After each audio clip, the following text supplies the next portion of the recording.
Amen, brother.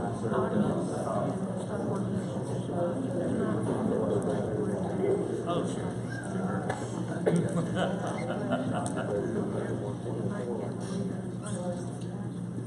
You may have right here, 69.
I just want to welcome everybody tonight.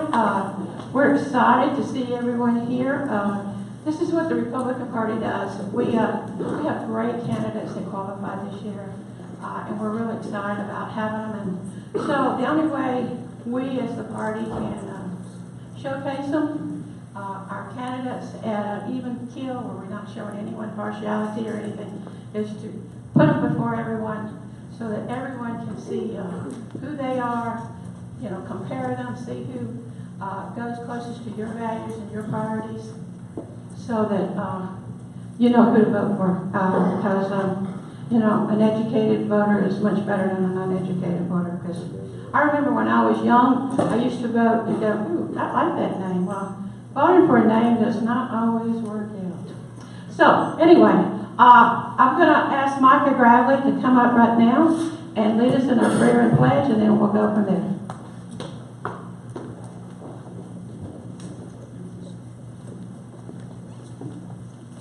Nancy. First, I'd like to thank the Paulding County Republican Party for putting on this event, making this available for the candidates and our panelists as well. Thank you so much for being here. Before I pray, I would like to say this. If you're a veteran in the room tonight, if you can stand, please stand, or if you can't, raise your hand so that we can say thank you.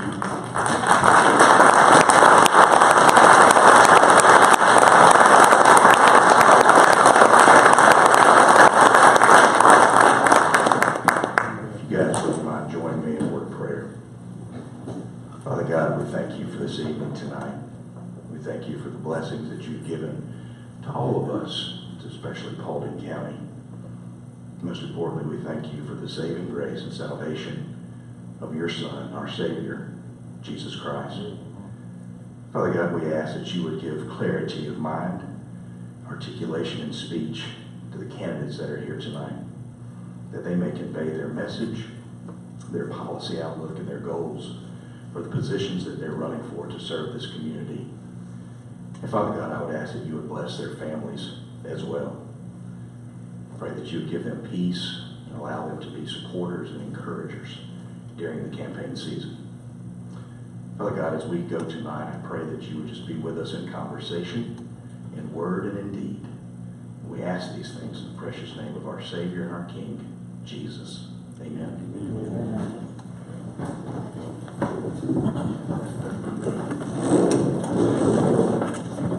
Please stand with me as we pledge to the flag of our country. I pledge allegiance to the flag the United States of America and to the republic for which it stands, one nation, under God, indivisible, with liberty and justice for all.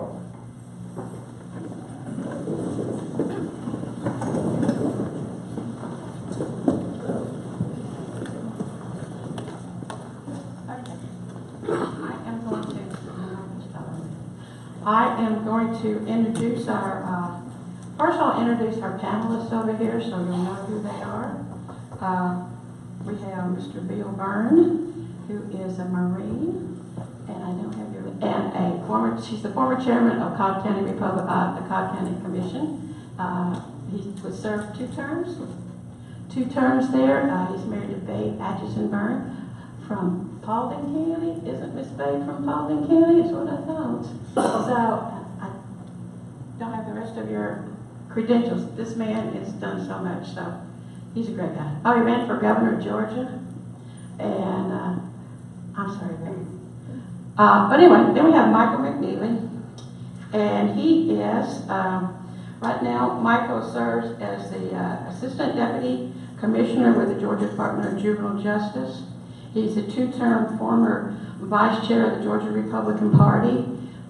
He serves on the board of the West Georgia Technical Colleges, so we want to welcome him. Rocky Swan is our 2nd Vice Chair, and he was supposed to be here, but he has the flu. So Miss Deborah Sieber has graciously stepped in, and Deborah is a broker with your own company, right? With Deborah Sieber Brokerage, and so she's a real estate broker up in the Cedar Crest area, but she works very hard in Paulding County. So we want to welcome our panelists. So thank you guys for coming.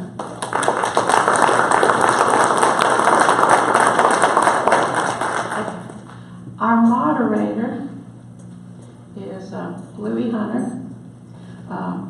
He is the principal owner of Network Georgia. The tallest moderator in the state of Georgia. Yes, he is. He definitely doesn't belong to the music club. Network Georgia, governmental affairs firm, served on the Cobb County. I'm sorry, guys. Served on the Cobb County Board of Commission as a post commissioner during Bill Byrne's term as commission chairman.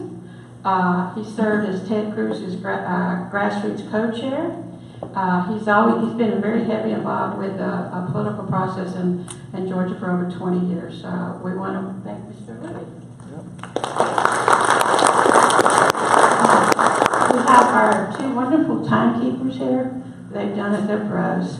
But it's Hannah and Aaliyah Israel, and I want to thank them for it. What will happen now is we're giving them 2-minute opening statements for our candidates.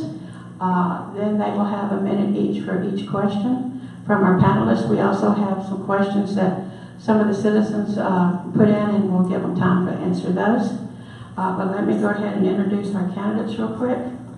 I can't pronounce Sandy's last name. Is it Ketchner? Caker. Okay, Sandy Caker is running for the seat. We invited everyone to come. Some just were not able to make it. So, but Sandy is running for Post 2 Commission. This is, like I said, to make sure everyone knows who's running against who. Current Commission Post 2 Commissioner Todd Paulding, and Randy.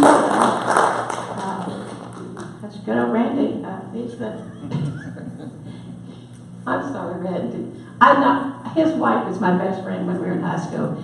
And so he lives in the New Georgia area. So I just want to thank you guys for being here. And stay through to see who would go first with their opening statements. And Randy won that honor. So I'll let Mr. Randy go. And Todd came in third. But Todd will follow up. And then when it goes to closing, we'll reverse it. They get 2 minutes opening, a minute closing. They get a minute to answer each question. If there is a need for a rebuttal, which will come from the moderator if he feels like there is rebuttal, then we will have a rebuttal of a minute also. So y'all have fun. All right. Get this back up here where I can talk to it. How y'all doing? We love politics. I mean, sick of politics. Having been a commissioner, I want to say just a word here that for these guys to put themselves out here to either continue to serve or start serving is a huge give on their part to you, the people of the community. So it's good that you're here. Hold them to their word, but support them and don't kill them when they vote differently from you, because they will. They can't help it. Sometimes they know more about the facts than you might. So give them some latitude. But we'll start tonight. And did we say Randy's first? Did I come up here? You're Is the one. microphone working? I think that microphone works. So you want to try it? If not, we'll give you this one. It is. No, it's just your tape recorder. I'm doing separate That's a audio. tape. Okay. Okay. So I come up there? Yeah, come on. We're just kind of winging it.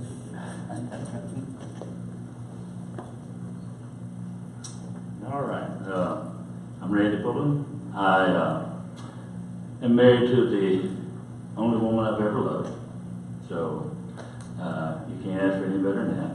We have 4 wonderful kids, 12 grandkids that are great. Not great grandkids, but 12 grandkids that are great. I worked on the railroad for 40 years. I was the general chairman for the last 30 years that I worked. So I had 2 full-time jobs. The union job was 24/7. The rail job was, 6-7 days a week, 12 hours a day. So it's just, I don't know. I feel like I've been put here on this earth to help people. That's what I've done all my life. I was able to negotiate for 30 years to help improve people's lives. While I was doing that, was also negotiating and improving their work, the retirement in 3 different ways. The work rules. We just had a lot going on. So that was something that I thoroughly enjoyed. I love both my jobs. They were very, very time consuming, and I look back and yes, I would like to do a little bit different, but hindsight's always 20/20. So I come here today to tell you that I was elected 7 times in a row, and this is all I got to go on. This is my past. I don't have anything that I can do other than stand up here and tell you that what I want to do. I want to make things better for our county, and I was elected 7 times in a row, and I'm hoping that because I've done such a good job, I look back and I feel like that's what it was. I was able to negotiate 3 retirement plans added to our railroad retirement, and so I'm very proud of that. But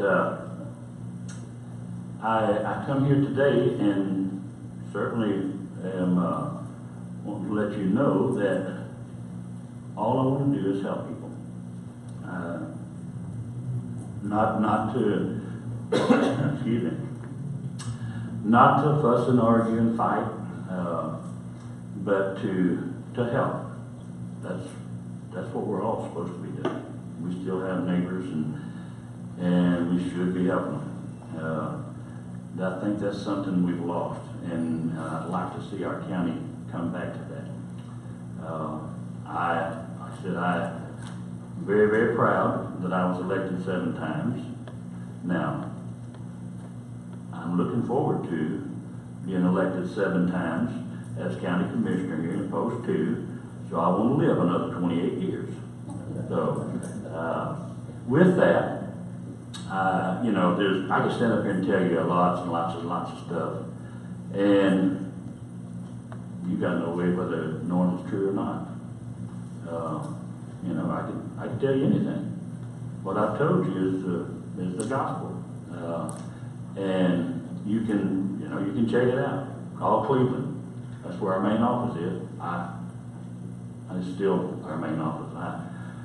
Once you've done this for 30 years, you're still part of it. So, okay, I got the stop signal. So, thank you again.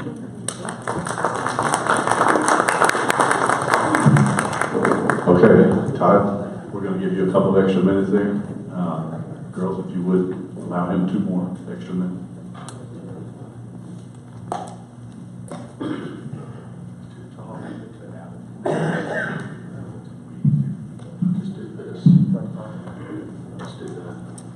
Good evening. I'm Todd Pownell, and I'm your Post 2 Commissioner now, and I am running for my 3rd term. I'd like to start off by thanking the Republican Party for having this event. I'd also like to thank Chattahoochee Tech for allowing it to be hosted here. But I'd really like to thank all the citizens that came out. That I see some friends here that I haven't seen in a while. And, to take the time away from your home and your family, your husband or your wife and your kids, to come out and get more informed about the voters. So I thank you for doing that. My wife, Julie, is in the audience here. We've been married for 25 years. We've got 5 kids. I just asked Mr. Paulding to retell me how many grandkids he had, and so I can't beat him on this, but I just had my 7th grandchild on Saturday. And so we're really excited about that. We've lived in the county now for 25 years. We live out on Cold Lake Road, small farm. We just enjoy it here. We love Paulding County. I've got 3 of my sons still live in Paulding County, and then I've got 3 grandsons that live in Paulding County and a daughter-in-law. But anyway, I'm running again. I'm proud of what we've been able to accomplish the last 7.5 years through a tough economy, through an economy where everybody's had to cut back and count pennies and watch what we were doing. We had to trim different departments, and that can be a little frustrating during times, but I'm looking forward to a better economy that we've had going right now, and our home prices are coming up. The splosh is coming in a little bit better. We've got some more money coming in. I'm looking forward to what we can do. I'm very proud of what we've done the last 7.5 years, not only what we've accomplished, but I'm proud of the things that sometimes people don't realize that we've worked together to fight for, and that is to make sure that the citizens have a voice. I'm proud that we've allowed them to be able to speak inside the meetings, allowed them to be filmed. We film it gavel to gavel. And that we stood up for transparency. We stood up for making sure that your voice is heard. And I'm asking for your vote. I'm asking for your support for another 4 years. We've still got a lot of work to do. And I look forward to serving you for another 4 years. Thank you so much.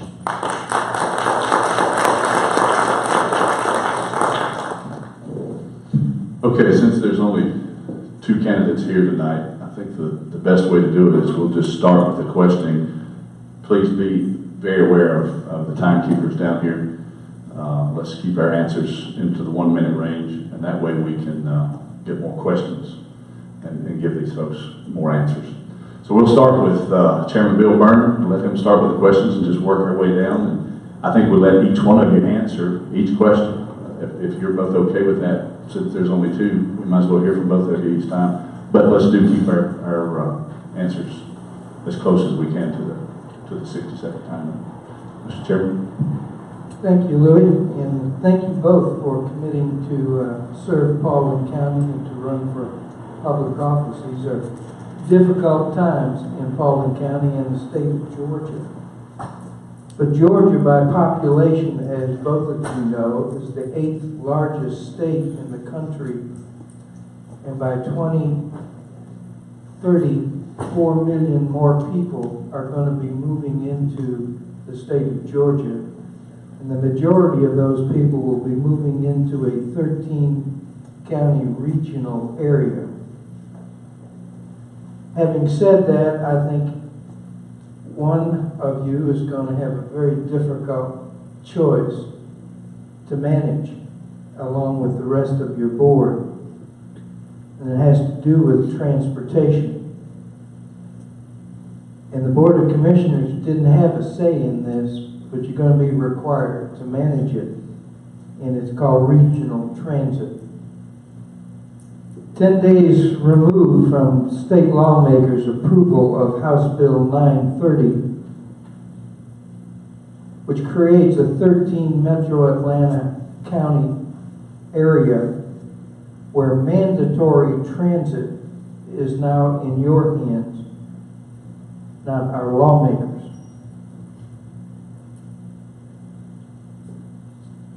You won't have a choice as to transit. You will have a choice as to where it goes and how you pay for it, because the state is not.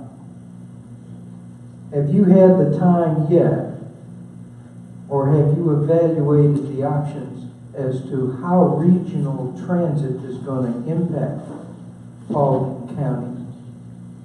And along with that, how are you proposing to pay for it? And Todd, I'd like for you to start off.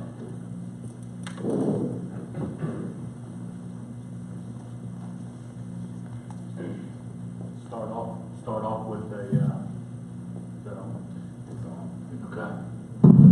Start off with a pretty tough question there. House Bill 930, I spent a good bit of time on the phone with Micah Gravely, Kevin Tanner, the author of that bill, and I'm not really excited about the entire bill at all, and I feel like it's something that we didn't have a choice in. We just got put in with the other 13 counties. My belief is, okay, we don't have much time. My belief is that anything that comes before our county needs to go before the voters. Whether it's adding half a cent or a penny splashed, a penny sales tax, no matter what it is, it needs to go before the voters when it comes to if it's rail or if it's buses, transit, anything at all needs to come before the voters and see what the voters say. I will tell you, I got quite a few calls during that time, and I think we've got a lot of discussion to make. I don't have time to finish answering the question now. She's already given me the stop sign, so I apologize.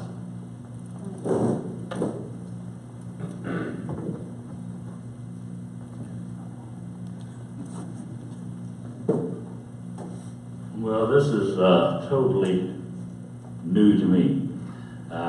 First I've heard of it. So it's kind of difficult to answer this question, but if we have no say in it and it's mandatory from the state's position there, then we're going to have to, there's something we'll have to change, no matter if we have to cut or if we have to increase.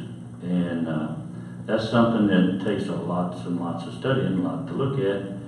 And,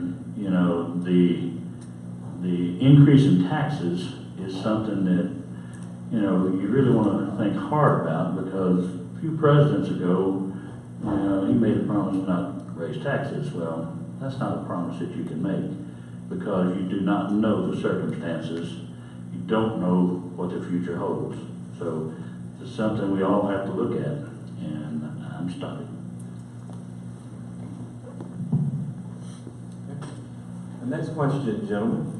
I can tell you my first home was in Paulding County, and that was in middle part of the 2000s, and I've seen Paulding County grow over time. It's a very important county in the state, and is continuing to grow. We've heard Governor Deal talk about Georgia being the #1 state in which to do business.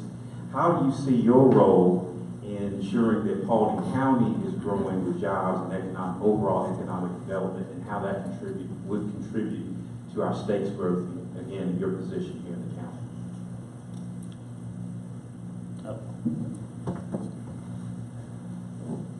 Well,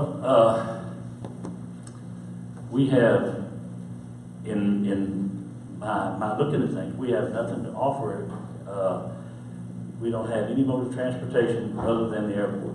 We don't have a rail yard. We don't have a ship, any ocean to come into. We don't have an interstate.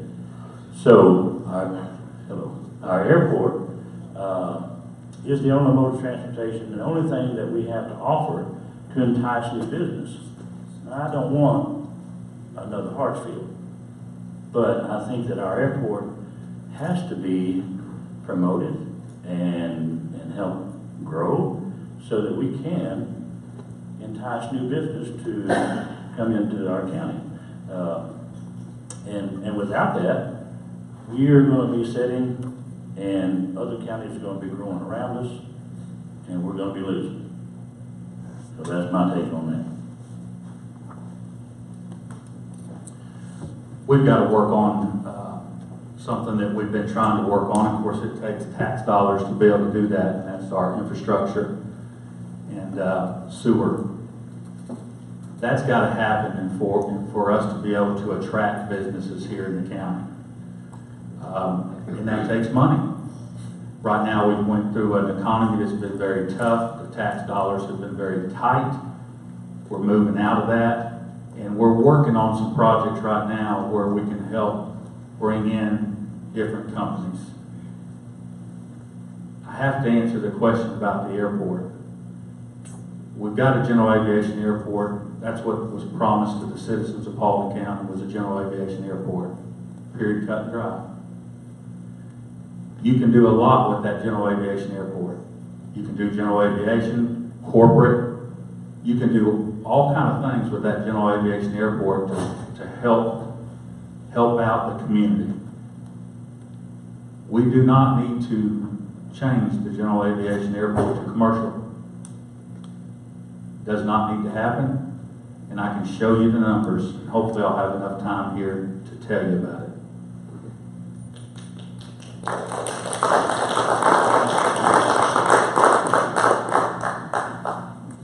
Well, I guess it's my turn now.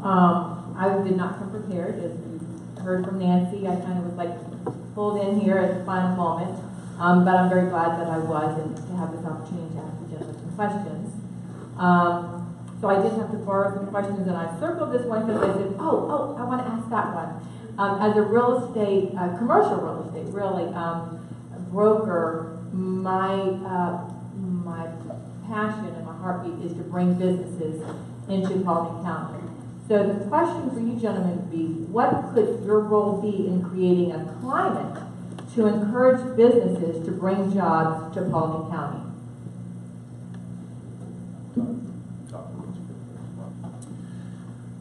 There's always work that can be done to help create a better climate. Right now we're doing, we put in last year's budget some things to streamline our permit process and our business licenses and different things that people can go online in order to do. That's been something that we've wanted to do for a couple of years.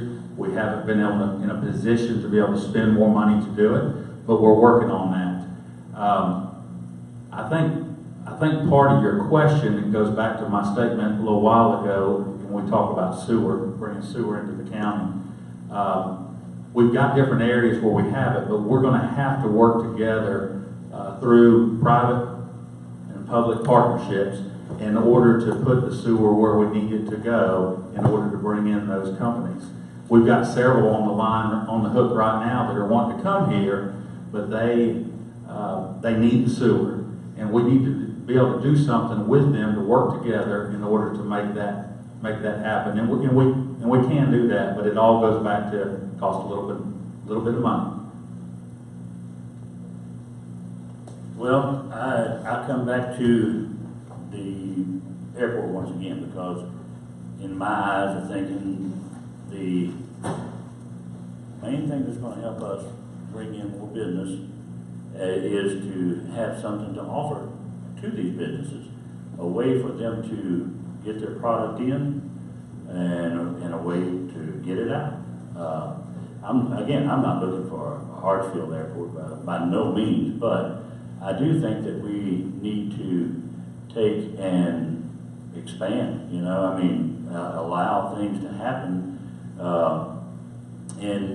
I know that this is a big controversy for years, and I know there's been lots and lots of money spent, and honestly, I would like to see our county not and you know, the majority of the commissioners are the ones that decide this stuff. And here we go. Do I hear that? I don't think so. Okay. Okay. Bill? Okay, I want to go back to House Bill 930. And Commissioners, seeing that you have experience here, I would like to begin by addressing this question to you. But House Bill 930 would set up a 13-county mandatory regional transit system. It will create a 16-member regional governance board called the ATL Commission that will manage the expansion of transit from one county to another, one city to another. And the term mandatory is what I'm concerned about. This commission is housed under the Georgia Regional Transportation Authority, which was created by Roy Barnes back in 2002. And as both of you know, Greta can cross political boundaries without permission of local governments and can create a transit system without voter approval. If the Board of Commissioners in Paulding County cannot come up with a compromise as to where a regional transit system would be developed, Greta will impose it on you. The real question is funding. If, for example, you proposed a 1% sales tax to pay for it, and the voters said no, how are you going to pay for a mandated system of regional transit?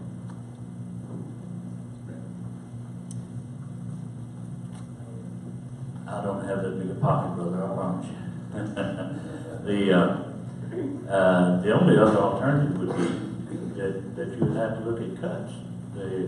If it's mandatory, you have no other alternative, and the voters voted it down, then I see nothing else that can be done to be able to pay for it. Now, I negotiated for 30 years. I negotiated agreements on pay increases, vacations, anything you can think of concerning the railroad. So I'm familiar with negotiating. Again, I like to think I've done a fairly good job for the 30 years that I was doing that. And I would certainly like to think I could be of great assistance here in taking care of that situation, where that the public would be able to be informed enough to vote in a positive fashion.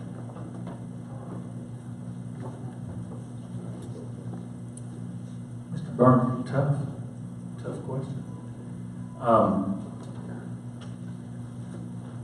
It's very frustrating for myself to see other counties put something on a county.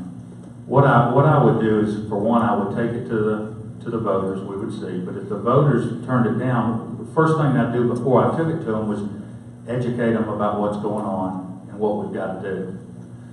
And if we've got to come up with the money somewhere, I would educate the voters on it and hope that we could pass what we needed to pass in order to do it.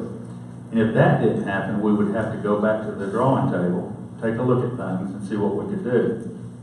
It's tough just to say that you could cut and do what needs to be done because you don't even know what it's going to cost yet in order to do it. But I will tell you this, if I'm in office, I will do it all out front. It will be talked about in the meetings where you see it. And I will do all I can to bring it to the voters in order for the voters to be able to decide. I do not like anybody else trying to decide what goes on inside our county. Amen.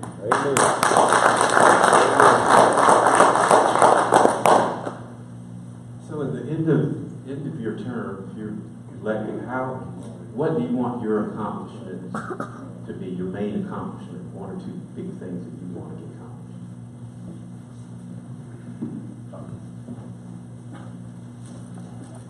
What would I want?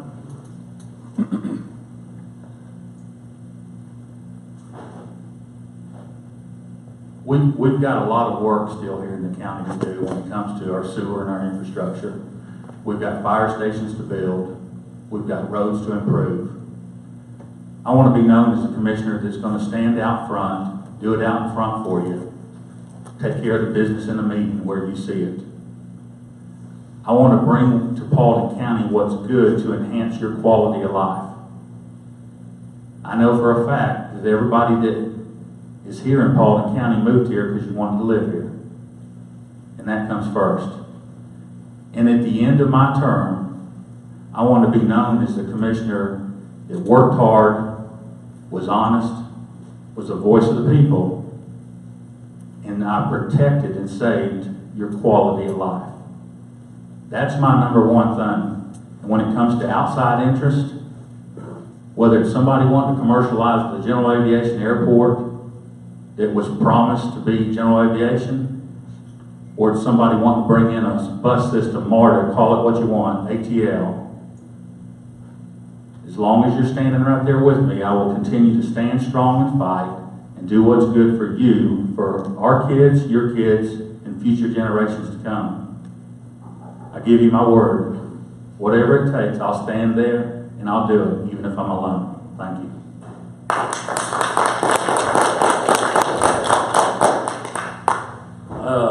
What I'd like to see is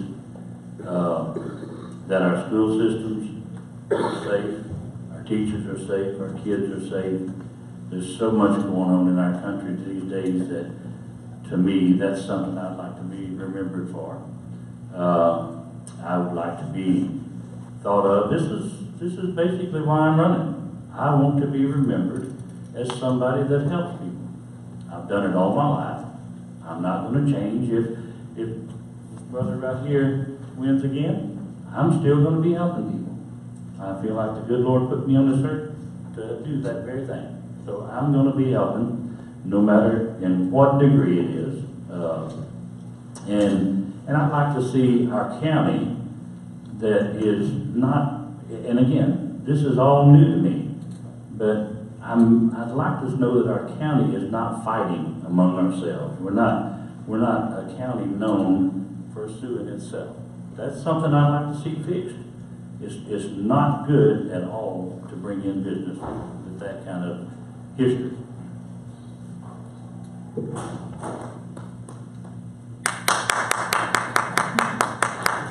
So, Paulding County has been ranked in the census as one of the top fastest growing counties, which is fabulous for some people, I guess, not for others. But do you know the definition of smart growth? If so, please define it. And do you support a smart growth initiative in the county? Well, I'm sad to say I don't know the definition of smart growth. This is all new to me. I'm in a learning process. So I'm really not able to answer that question now. You know, in my way of thinking, a smart growth would be somebody that's planning for the future, for our kids, our grandkids, so that whenever their time comes to set up on this stage here, we've got people that are educated, that knows what's going on, that are up to par to handle the problems that are faced by this county. So, again, I'm not familiar with that term.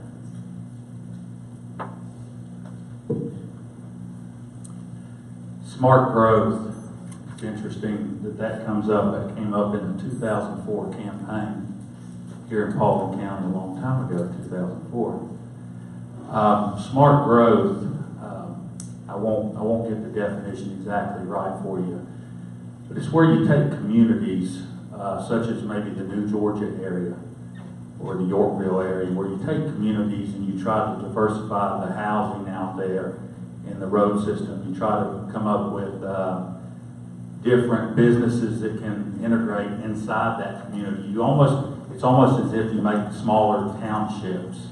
If they have everything they need in the New Georgia area, or everything you need in the Yorkville area, everything you need in the Union area, and that keeps people living in those areas and doing what they need to do. And you fix up walking and shopping and different businesses that go on. It's a smarter way to do it to keep the urban sprawl from just spreading out everywhere. And so you typically do that with communities that you already have that are there, and you work on that infrastructure in order to be able to do that, which goes back to the infrastructure we talked about with sewer. Thank you. We've got one more question from the panel, and then we've got audience questions. Nancy wants to. Mr. Chairman, you'll be the last panel question. I'd like to stay on the issue of growth, and Todd, if I can address this to you first. As I mentioned earlier, Georgia is the 8th largest state in the country by population, and there's a projection of 4 million more people moving into our area by 2030. From a growth perspective, from a Paulding County perspective, I believe with those kinds of numbers, moving to Georgia 10 years from now, Paulding County is going to look dramatically different than it does today. How do you see the growth in Cobb County and West Cobb as it's coming out Dallas Highway towards Paulding, impacting the county, particularly with infrastructure of transportation, water, sewer, land use zoning, and airport development that would be the central position for economic development? How would you manage something of that magnitude? Explain the airport part of it. If the airport stays as it is still an economic development tool because of the magnitude of the development as it stands today. It can accommodate just about any size of aircraft. And once executive aircraft start landing there, then the development around the airport will redefine what smart growth is all about. And that will become a fulcrum around which everything else is going to happen that side of 278. How do you get out in front of that, and how do you manage it in dealing with those who are already here and those who want to come here? Growth is going to come. We're actually just broke ground not too long ago on the widening of Highway 92. We're having some meetings coming up on the widening of Highway 61. We've done the Bill Cruz Parkway. And we're doing what we can inside the county in order to help facilitate some of that. As far as the airport is concerned and the smart growth around there, that's something that we could be working on now. All the commissioners, the Board of Commissioners, support general aviation out at the airport. And you're correct. When it comes to corporate, when it comes to even cargo, when it comes to all kind of business type planes, that can happen out at the airport today. We don't have to have commercial passenger service for that to happen. The airport is a great facility that we have. We need to use it wisely. And when we do, we're going to be dealing with a lot of growth over the next 15, 20 years in Paulding County.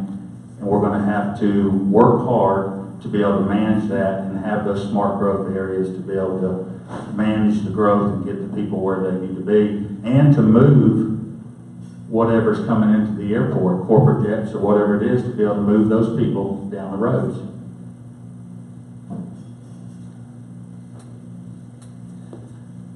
Well, sir, in thinking about that, the population is moving, like you said, from Cobb, West Cobb, into Paulding, and in order to handle that, we are going to have to look at the expansion and the the growth of our airport in order to handle the businesses that are going to be coming in, or we're going to lose that part. So that to me looks like that's going to be one of the main things that we offer to anybody, so that we can accommodate. Now, this mandatory transportation, that looks like that's going to be shoved down our throats whether we like it or not. And we're going to have to handle that situation. That in itself will need a tremendous amount of work, simply because of the finances of it.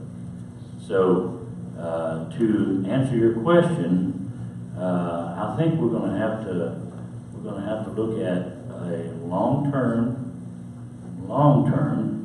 situation in how the finances go.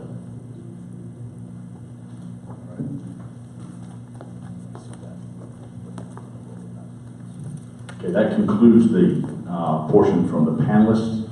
The next questions will be coming from you, the audience, and I'll just hand these out and let the panelists ask them. So we appreciate the questions. There's a couple of good ones in here. Hope you guys are ready.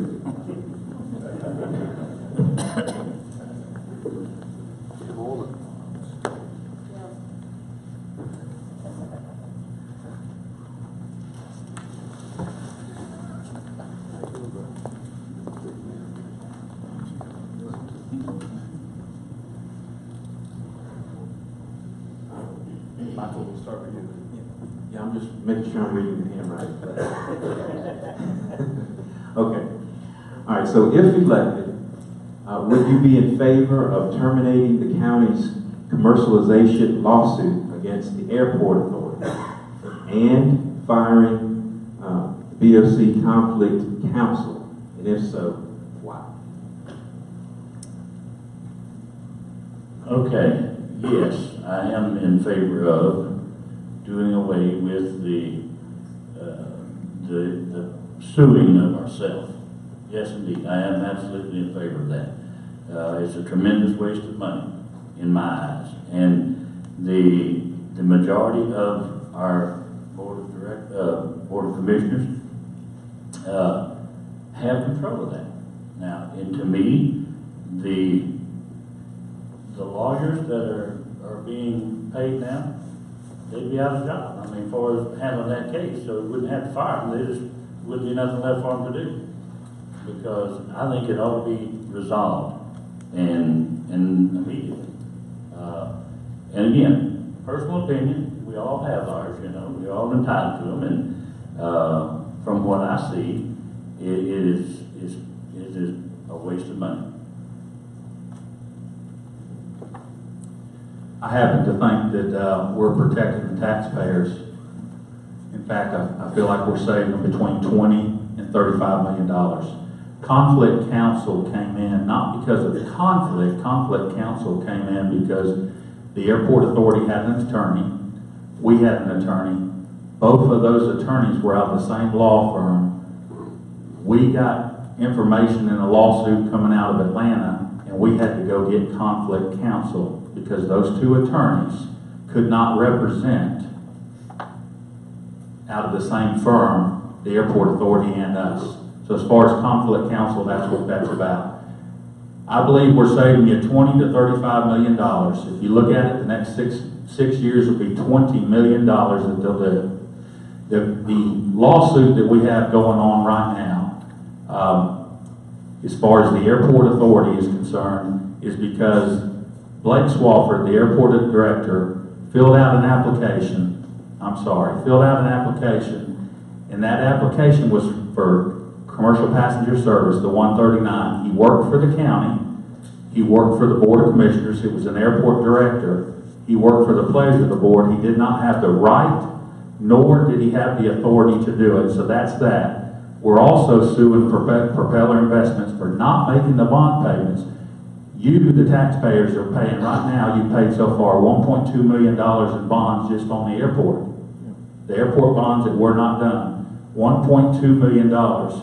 This company out there has made a deal with the airport authority. That company's going to get 97.5%. The airport authority is going to get 2.5%. And you, the taxpayers, you, the taxpayers, are going to receive nothing. Absolutely nothing. And so those two lawsuits, when it comes to that, I would not drop them. I'm not going to drop them. I'm going to continue to fight and stand strong for the citizens of Paulding County.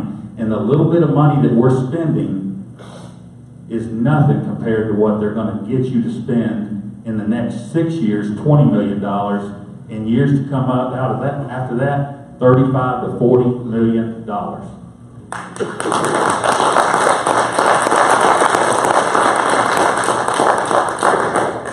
you'd like an extra minute, feel free to take it. Well, sir, and all I have to go by is the records that I've got and the information that's public information. And again, I don't know who voted which way. The board, from what I've read, has been battling the airport in almost every direction you turn, whether it be from the 9/11 station, the fire station, the expansion of the road. My understanding, there was a $3 million grant to extend the road inside the airport, and that has all been fought and battled by the Board of Commissioners. And back, if I'm correct, 15-1 resolved this issue, and it put a stop to the commercialization, and we wouldn't have had all this money wasted for lawsuits.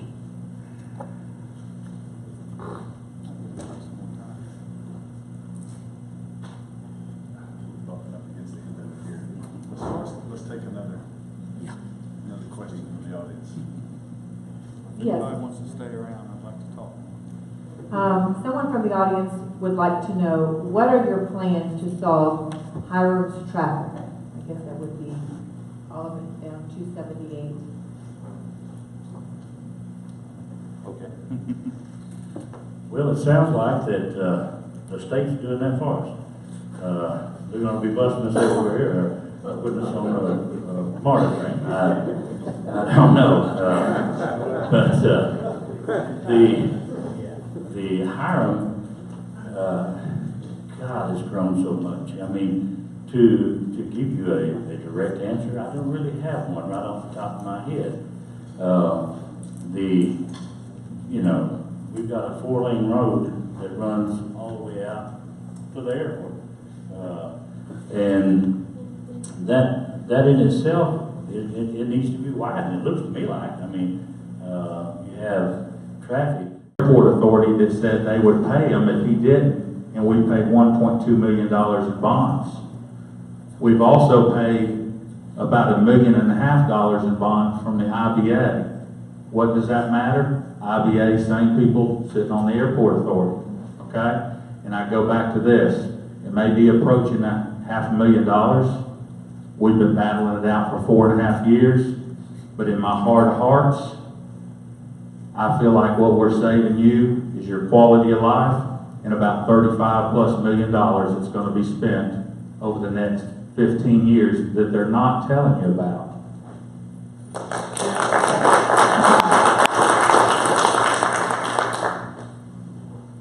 Well, he is much better to answer this question than I. But my understanding is that the Airport Authority has spent also about the same money, $500,000 in legal fees, and that's still taxpayers' money. I personally, I don't understand where of course I haven't had a chance to talk to him, but I don't understand where the additional monies are he's talking about over the next 15 years. But for us to sit back and say that we're not going to spend money, to better our county, I think is the wrong position to take in my mind. You have to spend money so that we can afford the opportunities to entice business to come into our county. Without that, again, we have no rail yard, we don't have no interstate. This is all we have. So, in the future, we're gonna have to spend money in order to improve our county so that businesses will come.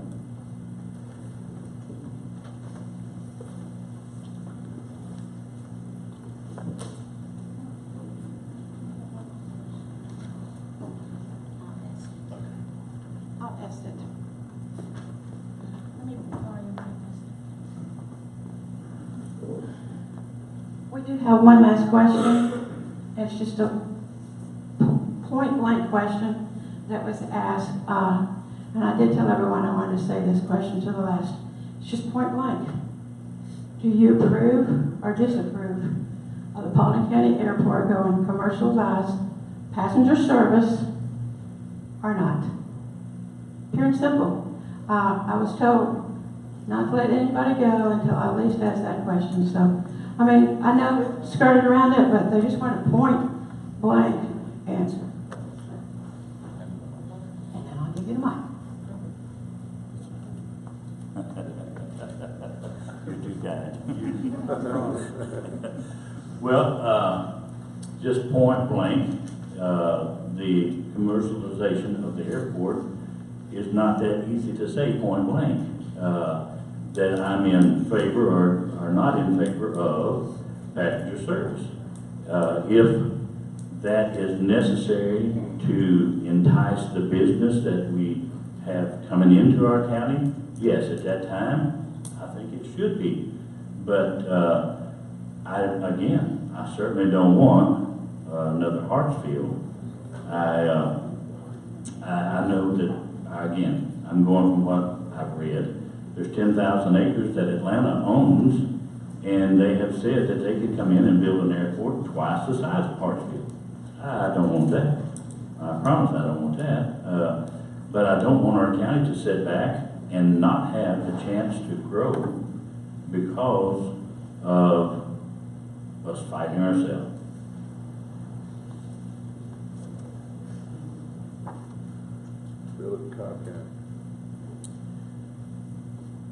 I'm against the commercialization, passenger commercialization of the Paulding County General Aviation Airport. It was promised in 2004 would stay General Aviation. That promise was made to the people there today, and I consider that promise to be just like the Bible. Those promises were made how long ago? And we live by them today.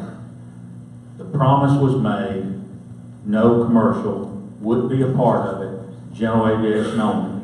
2004 opened up in November 2008.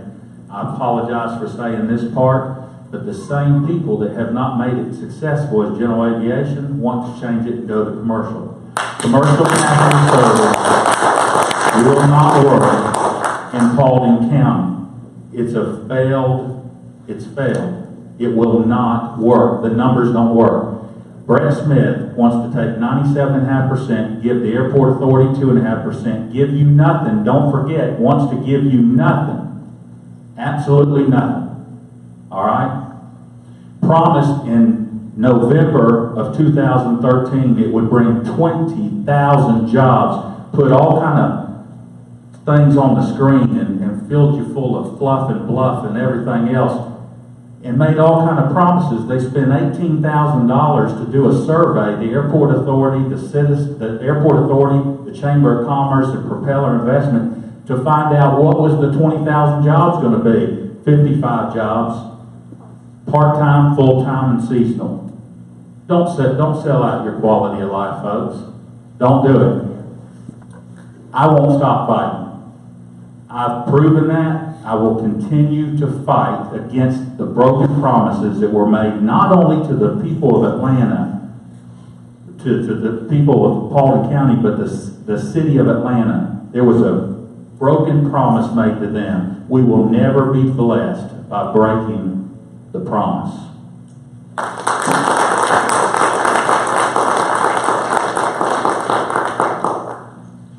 Okay, let's give them both a hand.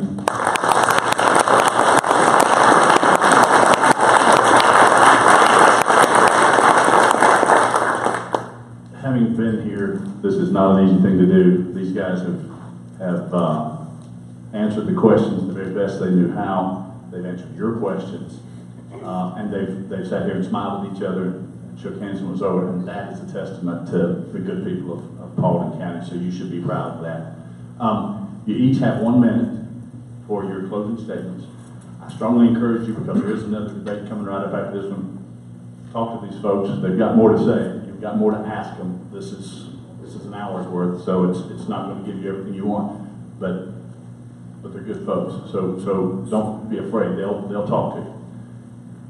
1 minute. I'm going to suggest you come to the front so they can see you top to bottom again, and give it your best shot. Todd will let you go first. Time doesn't start, I guess. That's right. Randy, I'd like to thank you for coming out here this evening. I appreciate you showing up for the debate. I think you're a fine gentleman. Met Randy a couple of weeks ago and his wife, and it's a pleasure to meet. I'm Todd Pownell, I'm your Post 2 Commissioner. I've been at every meeting for 7.5 years. I'll continue to stand strong. I'll continue to fight for your quality of life. I'll continue to fight for what I feel like is right for Paulding County. And if y'all got to realize, October 3rd of 2013, sitting on the couch with my wife at 11 o'clock news, and she looks at me and she says, "Did you know that?" And I said, "No." They didn't want me to know. I'll continue to fight for what I believe in. I'll continue to fight for you. I'll continue to fight for your family. And I'll continue to be at the meetings and to do things in the open and to make sure that Paulding County is a great place to work, to play, but most of all, folks, this is where we live. This is where you live. You go out to Hartsville and you look at the tags that are out there, the people that work out there, all around that airport. They're not from down there. They live somewhere else and they drive there to work. This is where you live. Pay attention to what's going on. I'm asking for your vote. I'm asking for your support. I'll continue to be your voice. I'll continue to fight for you and generations to come. You and I working together, we'll continue to make Paulding County a great place. Thank you.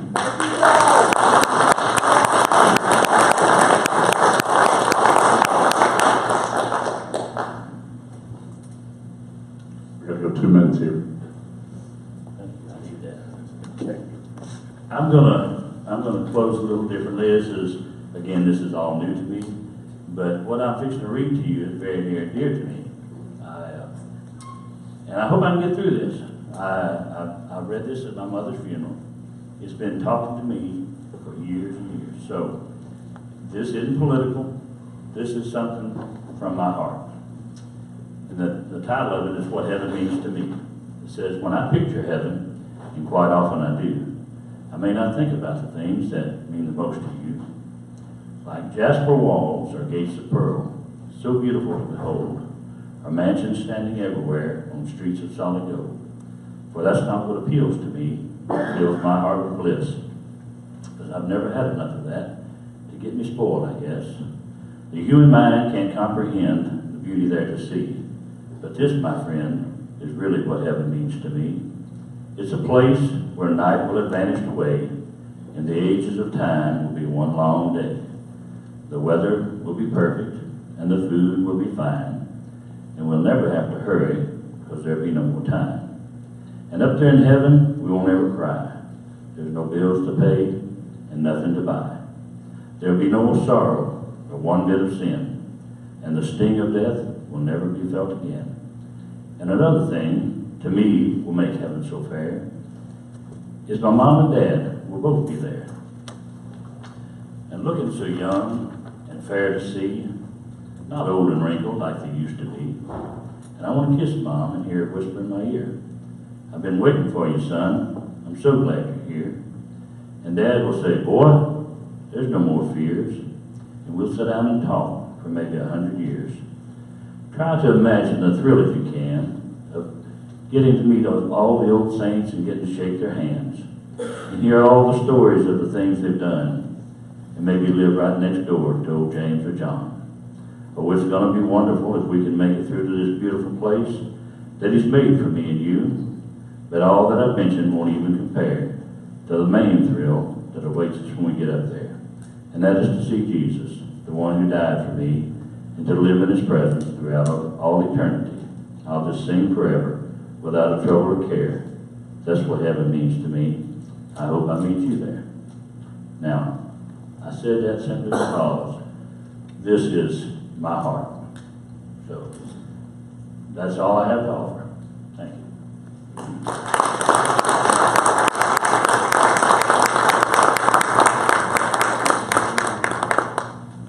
I just thank everybody for coming. We'll end the post 2 today. Give us about 5 seconds or so, a couple minutes. You gotta go to the restroom, whatever, and then we'll have post 3 start.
Yes, sir. We're new around here. What's that fellow's name on the left up there? What's that fellow's name on the left? It's Todd Pennell. What's his name? Todd Pennell. Todd. Good man. How you been, brother? We're good. How about you, man? Not too bad, not too bad. Who's that? Who's that? So I'm voting for.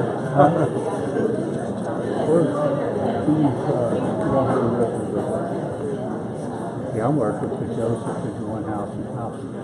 Yeah. We should get on the road.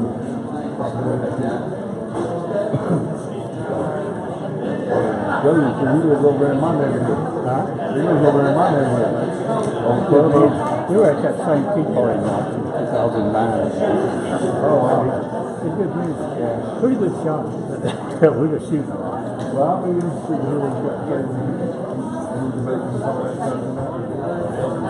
the 27th, I believe. 27th, 28th. It's on a Saturday morning. The 28th. And it's at the train. Okay. I know. They're out before, but Joseph, I was like, yeah, hard going. What? I reckon we'll see what happens. Because I can change my mind in a minute, but we'll just see. Okay, let me know when you get ready to John Girls. Talking about those. You'll be good. I've been reading about it. I read about everybody. That's just what I do. Oh, yeah, this time. I know I did. I had a friend in the airport that was 7 foot. He was this at the doorway.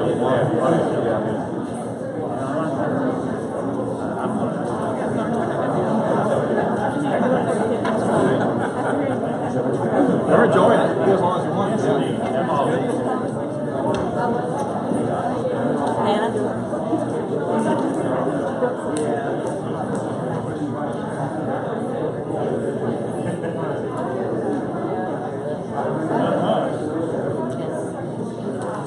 Ain't such bad. Where's Brian? I know he's good. Brian, he's actually at work tonight. Was he sick or was it his wife? When? He put somebody had to close down. Oh, yeah, no, he was sick. That was, He get the flu? no, he had the flu back. February, very first part of March. No, he's allergies got him beaten down. Yeah, Georgia, 9 months out of the year, something. It's, you know, if you're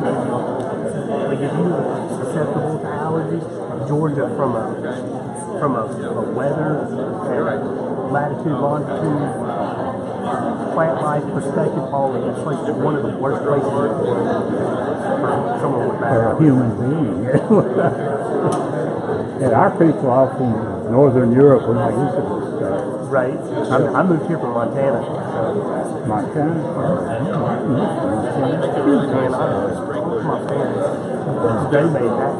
I didn't know you were Army? Army, 2004. Well, I gotta do that again.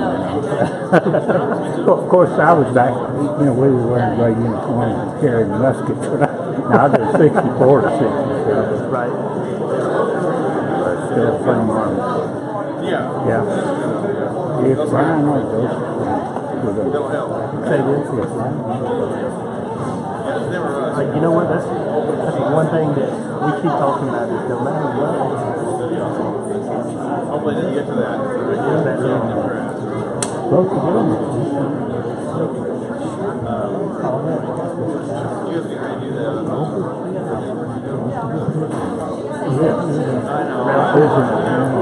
He had you back. You can look for something maybe a day or two before people change their minds after the election.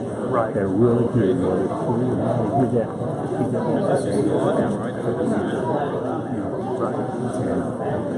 just watch it. Don't turn it back. Thank you. Besides, she won't have power to tell her. Good to meet you. Okay. So just be meals. How many days is that?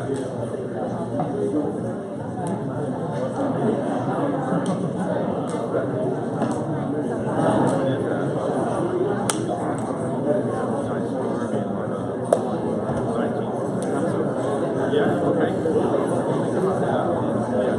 So just be,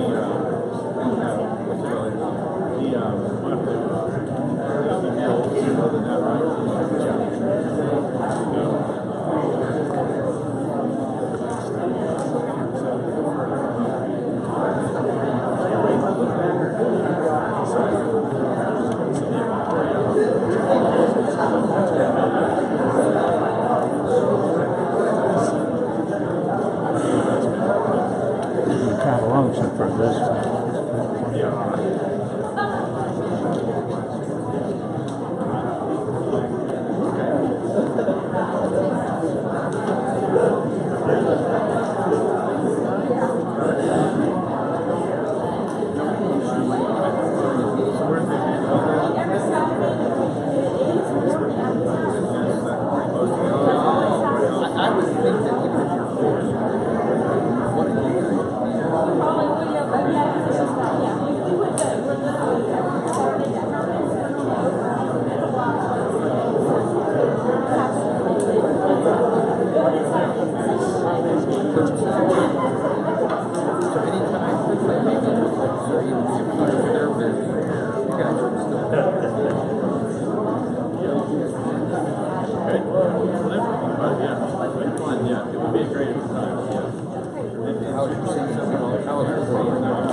That's what it seems right there.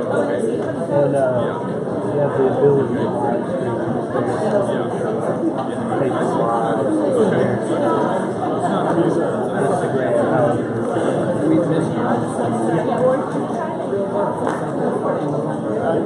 Drop that one time.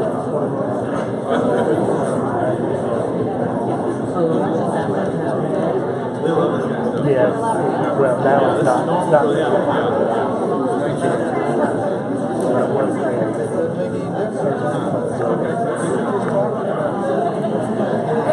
So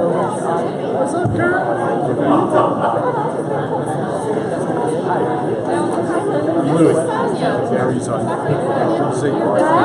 Well, I'm standing on stick. How are you?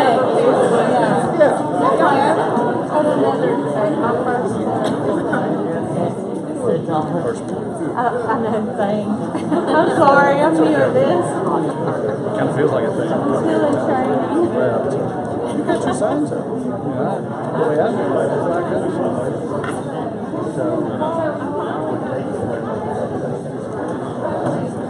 Shut down Facebook Messenger. I've got a thing that says there's one here. Really takes me.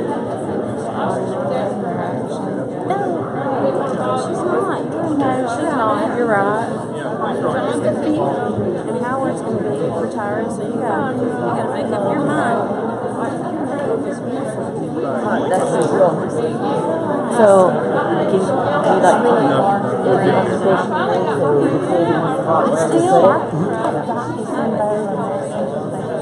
How you doing? Oh, yes. You got a puppy. Question for you. My first time this has happened to me.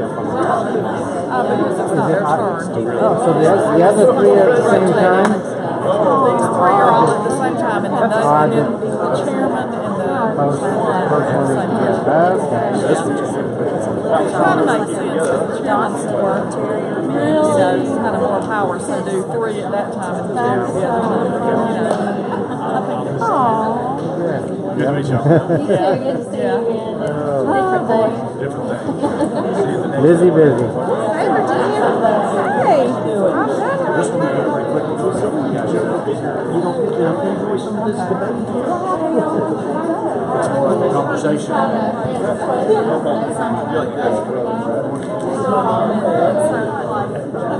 If I think he's getting off track, I'm going to say,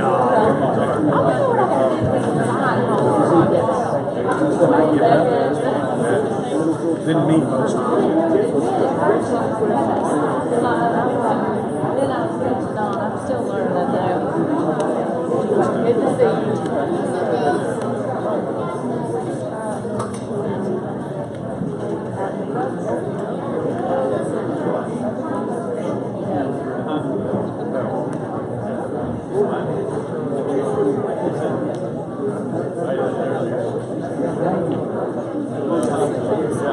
Not quite that.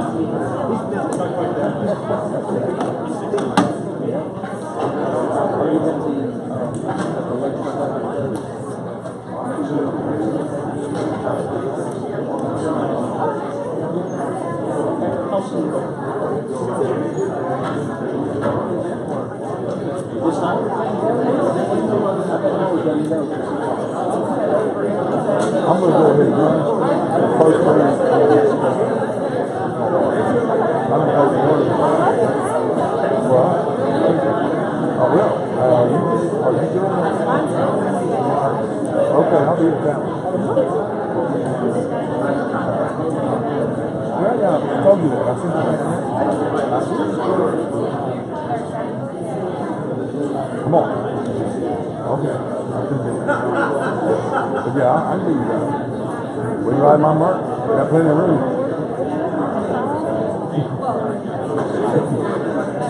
Well, I can't do it this week, but next week. No. I got my nephew in town.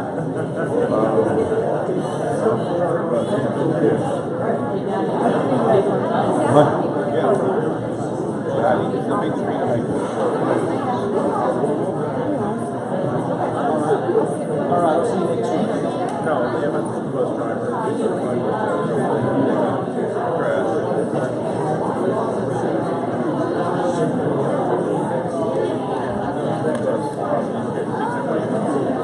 Damn, I have to park here.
So it's recording right now, so it speeds you up. It's only watching. I like that. Yeah.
All right, if you'll take your seats, we'll get started with the second round here.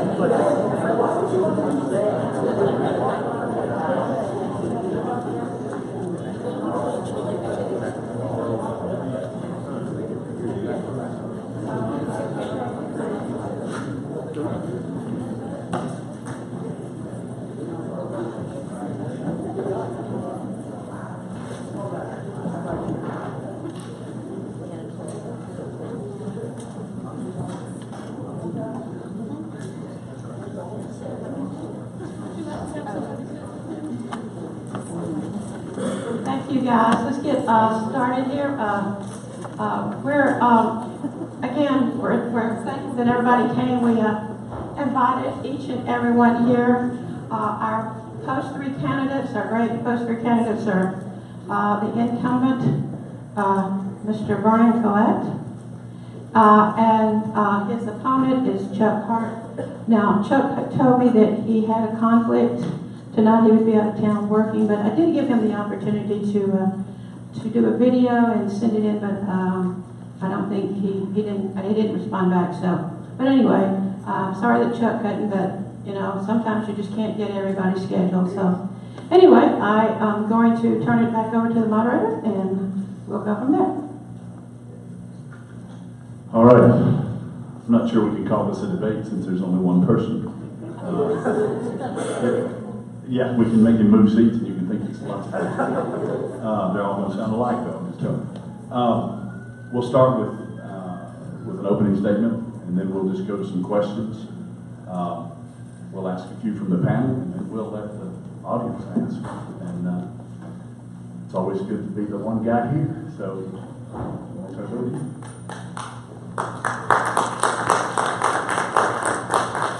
I'm so lonely. Good evening. My name is Vernon Collette, and I'm seeking re-election for Commissioner Post 3. Tonight, my wife Debbie's here with us, with one of my daughters, Amanda, and her fiance, Austin. We have 3 children of children. I have another daughter, Ashley, who couldn't make it tonight. I have a son, Cameron, has a wife, Kayla, and a grandson, Case, and they couldn't make it tonight either. I graduated from Jacksonville State University, where I attained a major in marketing with a minor in banking and finance. And back in 2005, I started my own company, Kinsman Wealth Educators. It's a company that serves the financial industry. And the experience I've gained from running my own business in the financial industry has given me a wealth of knowledge and experience to bring to the Board of Commissioners. The first time I ran, I promised that I would bring honesty and transparency back to the Board of Commissioners, and I delivered. I also promised that I would not raise taxes unless necessarily had to, and we did not have to. I delivered. My opponent's not here tonight, and I'm really sad that he's not. I wish he was. Debates are designed to educate the public on how we feel on the issues and how we would best resolve those issues. excuse me, my opponent has called the lawsuits frivolous and that he wouldn't support it. He would drop it. As we heard in the last debate, that would not be the wisest thing to do. The Paulding County Airport Authority, along with Brett Smith, are responsible for those bonds. And they're not making a payment. They made it. The first, Brett Smith made about $400,000 in payments, and then he quit making the payment. And now today, you, the taxpayer, has paid almost $1.2 million. That's a 20-year bond, so this is just going to go higher and higher. I hate that we have to sue for it, but if you tell me you don't want me to sue for it, you want me to drop the lawsuit, then you're saying that the taxpayers are okay making this tax payment. And I don't believe any of you guys are really okay with making that payment. I believe you really do want me to go after that money. If everybody was told the truth on that issue, I think everybody, even my opponent, would disagree with his own statement. About the commercialization of the airport, you know, general aviation is what it was intended to be, and that's what it should be. And I support general aviation, but I don't support commercialization. So with that, thank you, and we'll get on with the questions.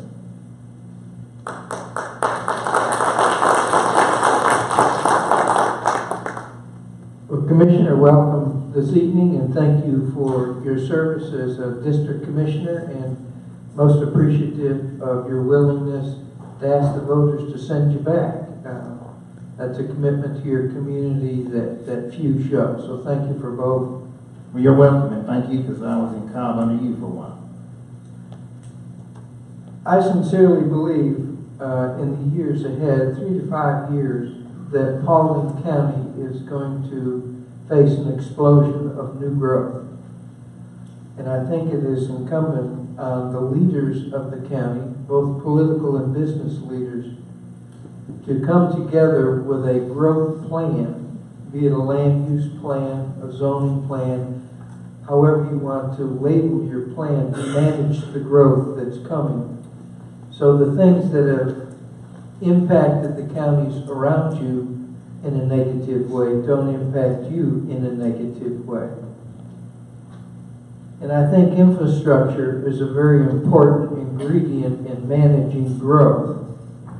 Most counties wait until the growth comes, and then they try to figure out an infrastructure plan. Infrastructure being roads, bridges, water, and sewer. And the primary concern is, okay, how do I pay for it first before the cash flow is here to reimburse me? How do you see Paulding County and the Board of Commissioners and the business leaders in the community coming together to project the next 5 years of growth in this county and to manage it so that you can define where businesses come and where people come and where the expansion happens? How do you propose to manage that? Great question. When I first got elected, I was amazed to go out and look at some of the industrial parks we had in Paulding County, and I was surprised to find out they didn't even have sewer. Why in the world would you build an industrial park and not put sewer in it? Some of these parks were located close to Hiram, some in Dallas, some out in other parts of the county. It's very important that we get together with each city and with the other leaders, the chamber, and everybody, and we have to be on the same page. In my opinion right now, sewer is probably the most important thing we can do in this county. I've got 3 major deals working in my post right now, and all 3 of them are saying, hey, we want to come to Paulding. They're not worried about the fight about the airport. It doesn't even come up with any of the 3. What they're worried about is, if I come to Paulding, I've got to have sewer. If you can't get me sewer, then I may not come to Paulding. So we do have to work with those guys. I think we're off to a great start. When I first got here, the IBA was its own deal. EDO was its own deal. The chamber was its own deal, and they're all 3 working separate of each other. Well, guess what? We're in the process of putting them all together, getting each one of them a defined place, and that's going to really set the stage for the next probably 10 to 20 years. So you're running for re-election. Yes, sir. But let me ask you, why did you originally run, and why are you running now, going into a re-election, and what will that mean for the citizens of Paulding? I originally ran because ever since I was old enough to vote my first election, I actually voted. I always took a lot of interest in national politics, but I never was really too involved in the local politics. And one day I was sitting there wondering, why is the nation going in such the wrong direction? It's a direction I just don't care for. And real quick, it was laid on my heart that I was willing to ask God to clean up our nation, but wasn't willing to clean up my own backyard. So real quick, after running for a while, I had to say, okay, Lord, I hear you. I will run for office. Why this time? Because the job's not finished. There's a lot you learn in your first 4 years. I don't want to have to just walk out now. I think 2 terms is a great time to serve. There's a lot going on. We're just coming out of a recession. Everybody knows that housing and industry came to complete stop. The housing is just now coming back. And what follows, lags behind housing, commercial and industry. So I think we're primed and ready to go, and I'm excited about it. We've been talking tonight, hello, we've been talking tonight about growth in Paulding County and businesses coming to the county. What do you see your role as a post-commissioner, your duty as a post-commissioner, as opposed to the duty of the economic developer? Thank you. My mission or my job description is different than the person who's economic development or even the IBA. They are the people who are to go out and find the jobs and attract them to the county. And the chamber, once they're here, the chamber's job is to hold them here, keep them interested in the county, not want them to get away. Love the quality of life that we have to offer. Paulding County has more green space than any county in Georgia. We're always going to have that, and that's going to be a great pull to this county. But and so what is your role? My role, thank you. Compared to? So my role is dealing with infrastructure. I would have probably voted no on the movie studio. I don't think, putting $9 million in the movie studio was the right thing to do. But what I would do is say, hey, we got to put money into infrastructure. And mainly that's water, that's sewer. Just like I said before, there's 3 big companies looking at Post 3 right now. And what's their concern? All 3 of them are telling me it's the sewer.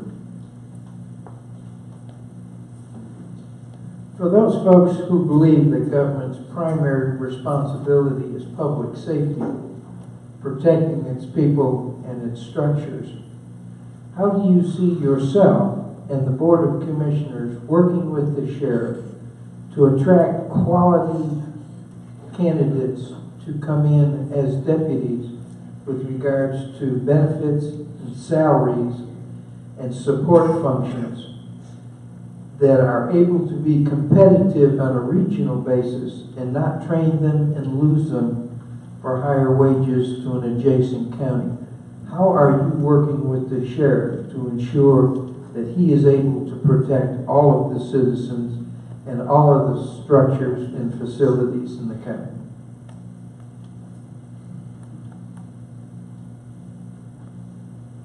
That's always going to be a problem in Paulding because we sit next to Cobb County. It's always going to be, hey, I can run Cobb County and make more money as an officer or any position we actually have to offer. At least for a while, it's going to be that way. But things we can do is the quality of life that we offer here in Paulding County. And that's why the quality of life is so important. The Silver Comet Trail that we have, the waterfall we have. I'd like to see us one day turn that waterfall into a park and let it draw people. Have a trail to the waterfall. People love waterfalls. If you haven't seen it, it's beautiful. So that's one thing we can do. One thing too, you heard me say home kinsman wealth educators. Well, that helps people with retirement. And one thing I've been working with Gary with now is to see how can we improve their retirement.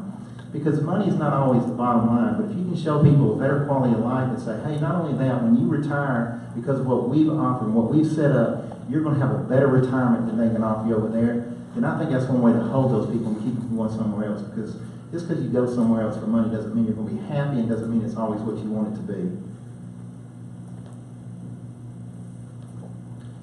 So we heard earlier, I want to ask you as well, what is your definition of smart growth? And do you support smart growth initiatives in Paulding County? Again, when I first got elected, I met with all the department heads, and one of the department heads aren't with us anymore. Sat me down and was telling me the things that he thought was wrong, that the commissioners were doing wrong. He also told me he was getting ready to leave. And one of the things he talked about was smart growth. And I don't know that I fully understand the whole definition, but I know one thing he did say that I disagreed with. He said that smart growth was planning not just communities, but also having more apartments in the local community. And he believed that we had to have more apartments. Right now, Paulding County has a moratorium on apartment building. The ones we have are the ones we have. We're not getting any more unless we lift that moratorium. He said the first thing we need to do to have smart growth is to lift the moratorium. That's the only reason I know that, and I disagree with that. I do not want to lift that moratorium right now. The burden that apartments put on the infrastructure and the finances of the county are high. And I think right now what we need to focus on is attracting businesses to take some of that tax burden off the people.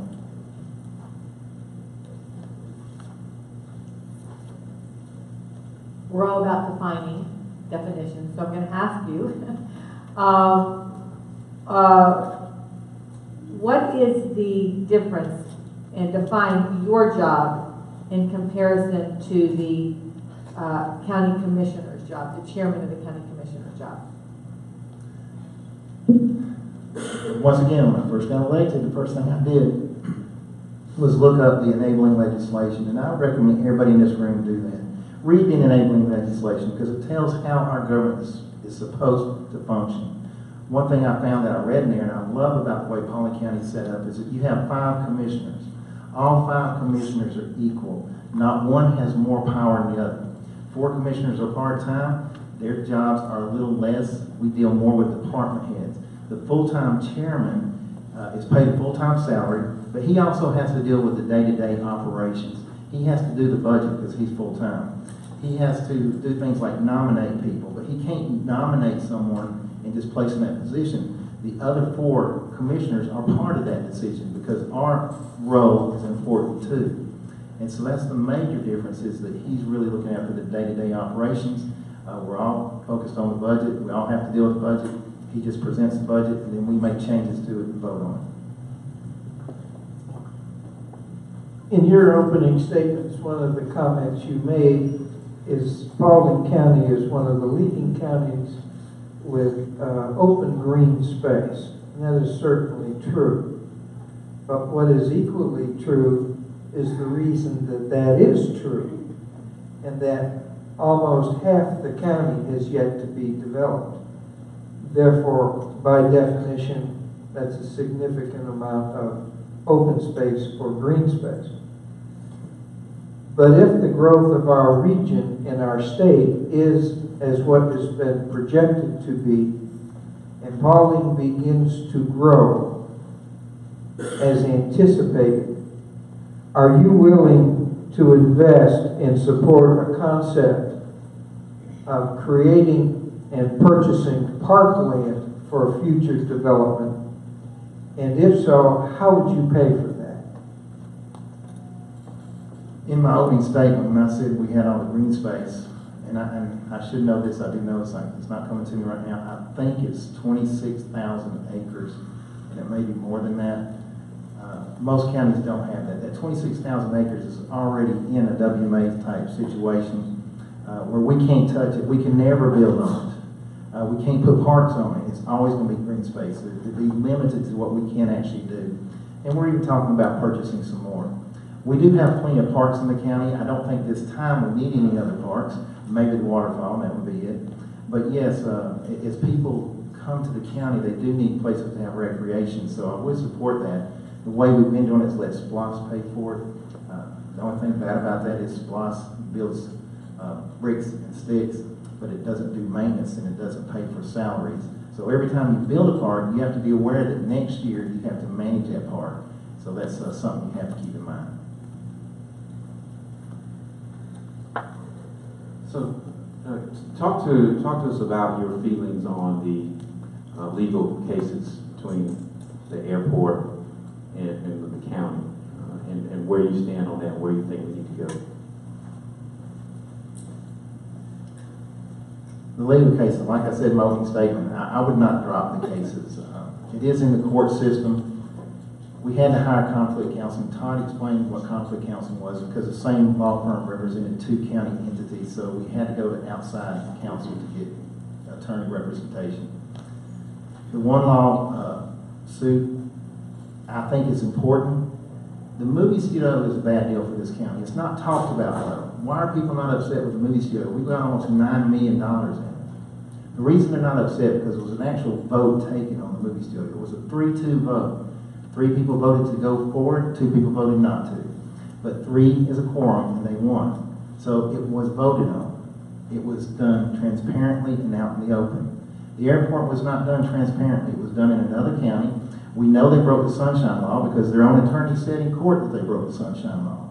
So they were over there planning to take the airport commercial after promises had been made to the city of Atlanta we wouldn't do that, promises had been made to our own citizens that we wouldn't do that, and yet they did.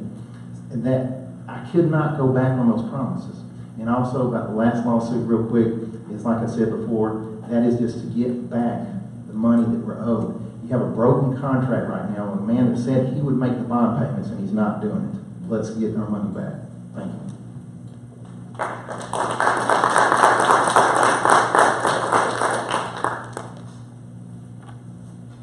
In the last go-round, we spoke about the new House Bill 930 that will require Paulding County to put a transit system in place.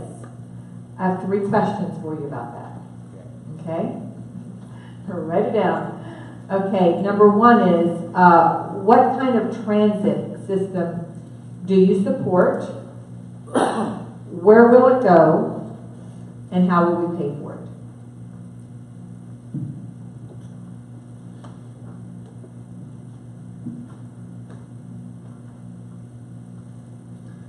Okay, I've had conversations with our local delegations, some of them, not all of them. Also have had a conversation with our DOT representative for the district. It's my understanding after talking to them about this bill that there are 5 counties that it's mandatory. Now, it might be forced on us later, but right now it's just those 5 counties that it's mandatory. So therefore, knowing that, and my understanding is that there will be a referendum brought to the people, and the people will decide if they want MARTA to come to this county or any type of transit system like that.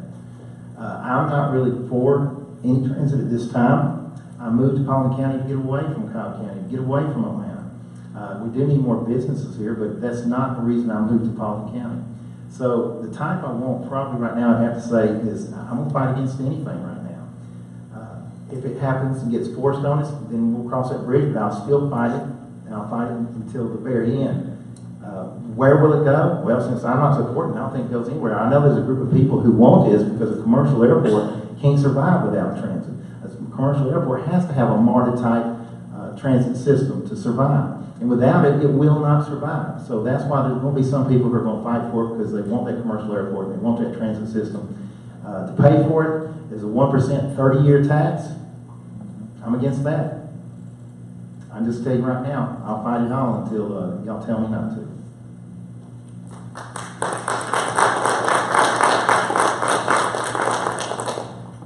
From a county perspective, from a Board of Commissioners perspective, in managing your budget while the growth is causing additional spending without appropriate revenues, are there any departments or services within the county that you would look at privatizing to improve the service, save money by controlling spending? Lots of times the private industry can do a better job than we can do. I would be open to looking into anything like that, but I would make sure that it really did save the county money. If we're doing it and we're doing it efficiently, then I wouldn't want to change it. But if there's room that we could do something and it would save the county money and get the job done more efficiently, then I would be open to it and I'd look at it. But other than that, I would have a more specific. You alluded to the legislature in your last response. So let me ask you, because in fact we have 2 of our legislators here, Paulette Rexstraw and Michael Gravel. What is the proper relationship on any given issue between the county commissioner here in Paulding and our elected officials that serve under the Gold Dome? Keeping their hands out of our pocket. They are valuable, and I do value my relationship with them. And there's plenty of times I call Micah, and he knows that, and call some of the others. They are valuable because they do give us information. They tell us what's going on. They tell us how it's going to affect the county. So those are relationships I really respect and I admire. And yes, I like them, and I don't want to do away with them because they're just too valuable. It's something that we do need to work together. It's the same thing that's like with the cities. We need to work together.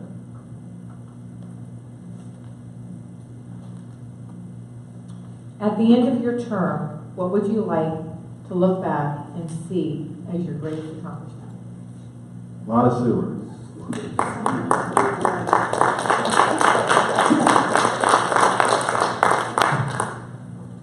Seriously, I think one of my greatest accomplishments would be just knowing that the people that I served said about me that I had integrity, and said more than anything though that I listened to what they had to say. And even if I disagreed with them sometime, if they told me how they felt, and I voted the way they put me in office to vote.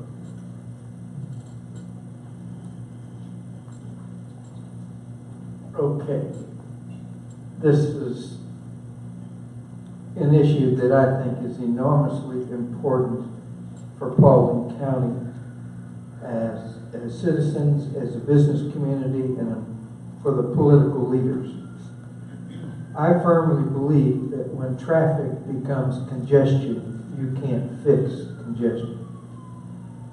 And if you are in Paulding County and at 7 o'clock in the morning, you have to get to 75.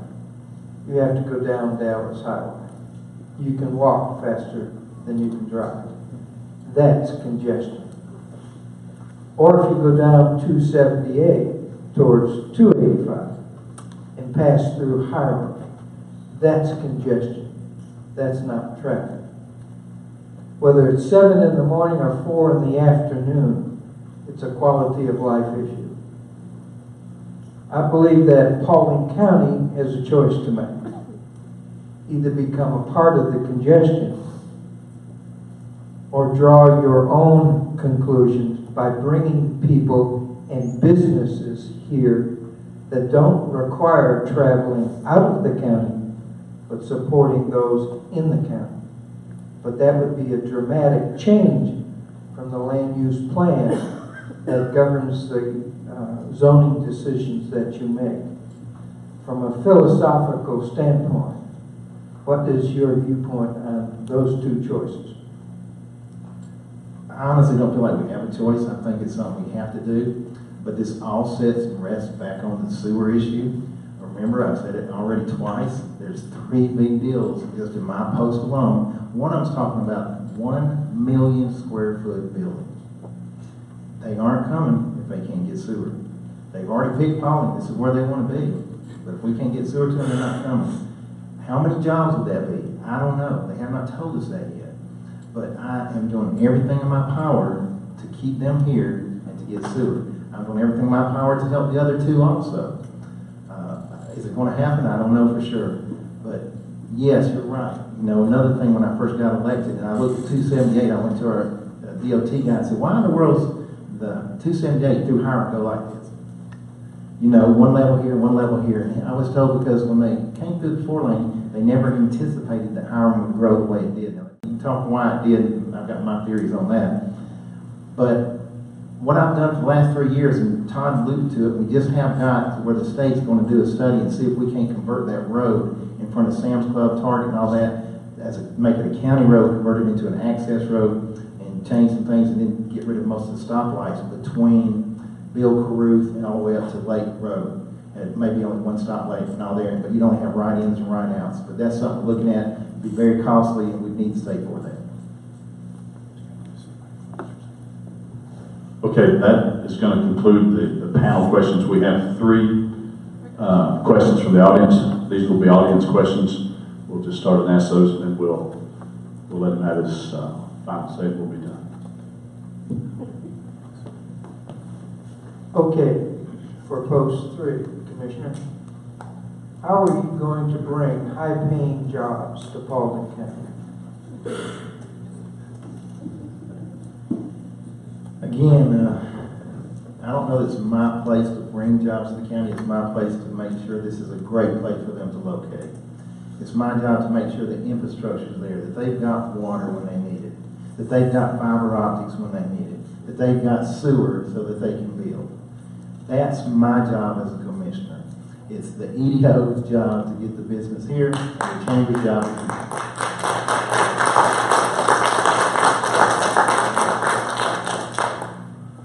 So, another question from earlier. What is the total amount of money the Board of Commissioners has spent on legal fees in the airport fiasco? And how much more money are the citizens going to have to be charged? That question is almost impossible to answer unless they want to go ahead and just stop the 139 certificate now. I can do that. I think everything goes away. My understanding is close to 500,000, but that includes the money that we spent fighting Atlanta. And if you think 500,000 a lot, wait till Atlanta kicks it up. Believe me, Atlanta is not going to let us have a commercial airport easy. They're going to fight us to the end, and they've got the money to do it. So we're going to spend a whole lot more if we go down this path. But it's also because of the suing to get the money from the bonds.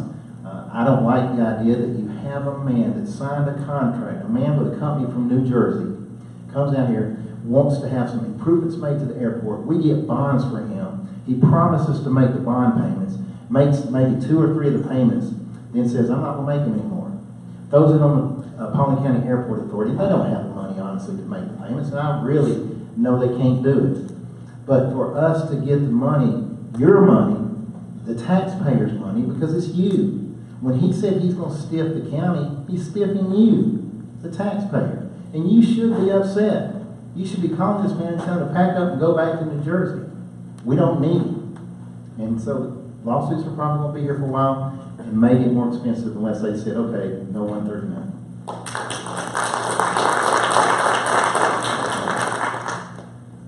Well, based on the answers that you've given so far, I think we kind of know how you feel on this one. But if reelected, would you be in favor of terminating the county's commercialization lawsuit against the airport authority and firing VOC conflict counsel, and why?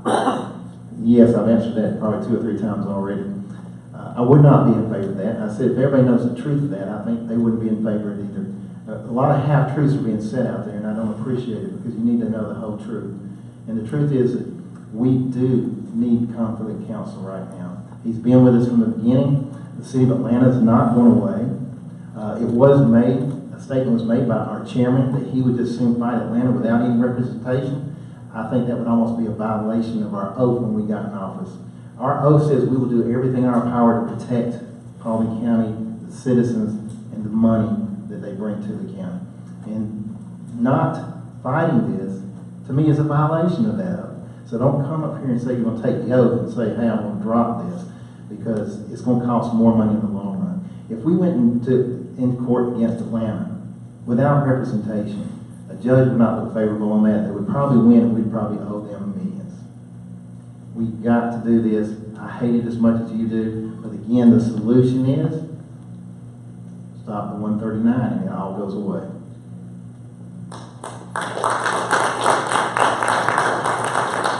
Okay, like we've said before, it takes a lot to put yourself out here. We appreciate that. People at Paulding are lucky to have people that are willing to put their time into it. It is the lowest paying part-time job you can ask for, but he does ask for it, so you can't gripe him.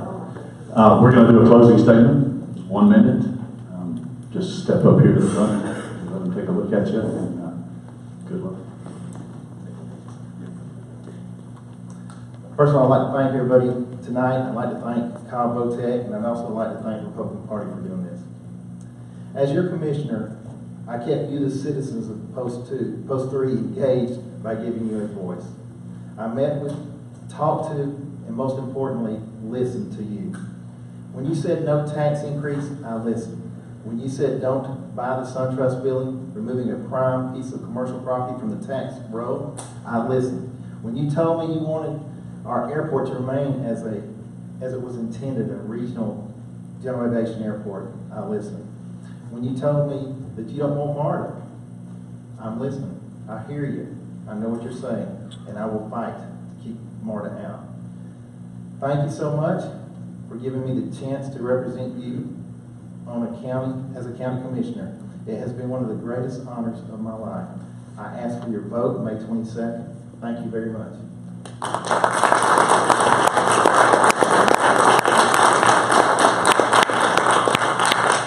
want to thank everyone for coming out tonight. I especially want to thank, and please give them a hand, our panelists for asking the questions. And